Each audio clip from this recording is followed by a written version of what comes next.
सवाल श्रीराम पाटलांनी उपस्थित केलेला आहे। खडसेंनी फक्त स्वतःसाठी काम केलं, रोहिणी खडसे आमचं काम करतील असं वाटतं, असंही पाटील म्हणाले। रावेरमध्ये यंदा श्रीराम पाटील विरुद्ध खडसेंच्या सून म्हणजेच रक्षा खडसे असा सामना रंगणार आहे।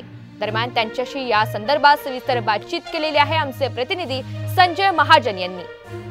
रावेर लोकसभा मतदारसंघाचे उमेदवार श्रीराम पाटील हे आपल्यासोबत आहे। रावेरमध्ये फार मोठं आव्हान या ठिकाणी महाराष्ट्रातलं दिसत आहे। श्रीराम पाटील आपल्यासोबत आहे। डमी उमेदवार हे असं करतो का, एवढी मेहनत घेतो का रात्रंदिवस? दुसरा प्रश्न की डमी उमेदवार आहे तर मग तुम्ही बाहेर का पडताय एवढेच अनुभव असताना? मग डमी उमेदवार देण्याची तुम्हाला का गरज पडते? तुम्ही तर एवढं काम केलेलं आहे, एवढं सर्व लोक जनतेची सेवा केलेली आहे, जनतेला दिलेलं आहे, समाजाला दिलेलं आहे असं म्हणणं आहे तुमचं, काही कुणाला काही दिलेलं नाही। म्हणजे याच्याहून जाणवते की तुम्ही कुणालाच काही दिलं नाही, फक्त स्वतःसाठीच काम केलेलं आहे असं मला वाटते। म्हणूनच तुम्हाला आज जनतेसमोर एका नवख्या उमेदवारासाठी समोर एका डमी उमेदवार तुमच्या म्हणण्याप्रमाणे तुम्हाला समोर प्रचारासाठी जावं लागतंय।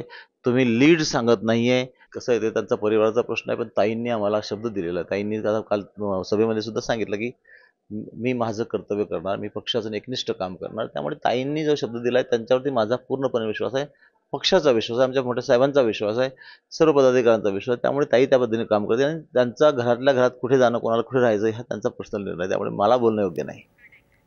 उपमुख्यमंत्री देवेंद्र फडणवीस आमदार गणेश नाईक यांची भेट घेणार आहेत। सोमवारी नवी मुंबईमध्ये फडणवीस गणेश